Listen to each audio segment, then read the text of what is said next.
Hey out there, Slotcar land. Got a new series for you now, coming at you right now, called Slotcar News. I'm going to be doing this periodically. Where I'm getting all my news is I'm scrolling through Facebook and I'm looking for posts on the group pages of either races or new products being released or anything of that nature. I'll compile the stories. If I got like 5 or 6, I'll just do an episode. They may not be, right then that week news. They might be a couple weeks old, but I'm going to try and do this periodically and bring this to you guys. I'm going to save them on Facebook through the saved app, the save thing on Facebook, and I'll compile them and I'll bring them to you guys on a periodic basis. So let's get started. The first story we got comes from Michael Block, who is the proprietor of the Tanner Ridge Raceway Park. That's where the Quarrel is held every year, which is coming up, by the way, in a couple of weeks in July. I believe it's the second week of July. I hope I'm getting that right there, Michael. That's another Frey style race, the Frey car legal race, so that's another one to check out. But he had his Enduro a few weeks back. This was from April. Team Ohio won it. Ken Ott, Chris Obston, Myron Benner, and Ryan Peoples was the winning team. Second place team was with Charlie Carnes, who I have met. He's been to the Fray. Jim Keene, Milt Surratt, and Brad Bowman, who attended out of California there, and a guy that does all the tracks. All of Michael's tracks, I believe, are Bowman tracks as well. Had great fun fighting it out with Team St. Louis, who is Ron Schmidt, Jeff Kratz, and they had Billy. Sorry, Billy, I'm having trouble with your last name. Malopin. She was at the Fray this year, so I was glad to see her. She teamed up with them to run that race. Great. It was a 12-hour race on 12 volts. They were running Vipers with, I believe they were Vipers with GT40 bodies on it, so it looked really cool. He'll be doing another one in October, I guess, from what he says here, so pretty good. Don't forget about the Quarrel coming up too, so that'll be here pretty soon. So next story we've got is out of, I believe these guys are out of the Midwest. This is Mahor, which is kind of funny to say.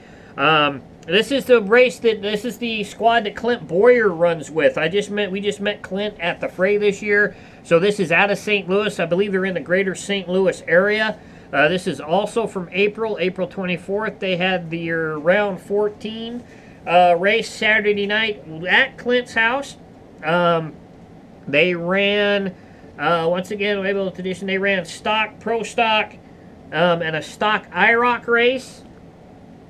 The IROC race event went through. Stephen Ward was not there. Okay, hold on. Let me read this again because right, original Aurora stock Ferrari. Oh, so IROC group ran even though let the group run his original Aurora stock Ferraris. They were a blast to drive.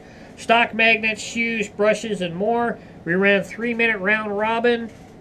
The track homie Clint Boyer took it by almost 2 laps over Dave Carter. Stock. Clint was the top qualifier in the C. Steve Powers would advance, leaving Mark with the heat win. Clint picked up the win, followed by Herbie on the stock, and then they had pro stock. Clint was once again the top qualifier. His track, so of course he's top qualifier. Hobby World take TQ, Clint, Dave Carter, Don Royal. So that was pretty cool out of there. They've got some really neat stuff. I picked this post. I'm not sure. It doesn't say where I got the post from, but they've got some really great pictures of that. So if you want to go check that out, you can go check that out. I think they posted that on a couple of slot car groups. So you can go check that out. We got another This is from, this was posted by Michael Block on the Tanner Ridge Raceway, but it was congratulating Jeff Kratz on winning the Ohio Cup. Jeff's been on a roll here lately. He didn't win the fray this year, but he was close. But he's been doing some great things outside of that. So he took the fray, and it was Schmidt, Ken Otto, and Jeff Letterbranch who took second, third, and fourth at the Ohio Cup as well. So great news there. This is from Michael Nyberg out of Northern California. They had a grueling 12-hour race at the San Jose Speedway, is in the books, as he says here. There's some great pictures of that race. Great track.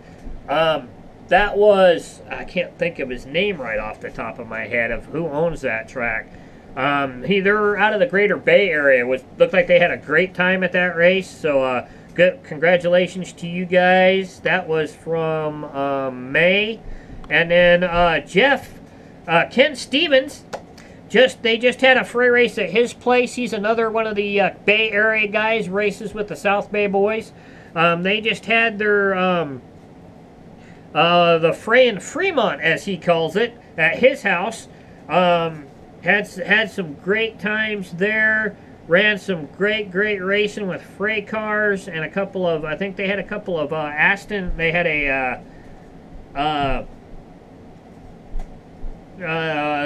a couple of races there. They had a slip-on freight race, which there's a lot of guys out there that run slip-on freight cars, and they also run silicone over foam. So they kind of run them in two separate classes. It looks like when the Stephen Hurley body stole the day, winning all three races, which was his Lambo body, which is the Asterion. I can't quite know how to pronounce that, but claimed Hurley's Asterion claimed fray race won. Most thanks to Don Boren, who is Clint Boren's father, I believe. Who they are Identity Tires. So if you guys need some freight tires, they're another place to check out for freight tires as well. He thanks his wife for all the food and everything, and everything for that. Go check that out. He's posted that on several. This came from the Fray 8 Show Cars and Racing. So if you want to check that story out, got a lot of great pictures with that as well. So that's really cool. A couple other things I've noticed. Viper has announced some new products on his website, so if you guys go check that out, he's announced a couple of cool new things on his website. So there's some new parts coming out for that, so go check that out. Haven't heard anything from Wizard lately, from RC Lincoln. He hasn't announced anything really new lately that I know of, other than the pickup shoes that they announced earlier this year. But that's slot car news for you guys. I'm going to try and do this at least once a month or once every other week. Get a bunch of stories saved and on Facebook and bring them to you in case you guys missed them through the groups or you're not a member of the group that I got the story from. So be on the lookout for this. Don't forget to check out the bi-weekly feature car from earlier this week. Go check that out. And be on the lookout for another episode that we're going to be doing coming up, another new segment that I'm going to do. It kind of comes from our diecast channel, something I do over there that I'm going to do over here with a different name. And so be on the lookout for that. That'll be released sometime this week as well. It could have been before this episode or after this episode. Not quite sure how I'm going to release these two, but be on the lookout for that. And I'll be back down the road with some more slot car news for you guys. And if you're not racing slot cars, you don't know what you're missing. And I'll be talking to you guys later. Bye.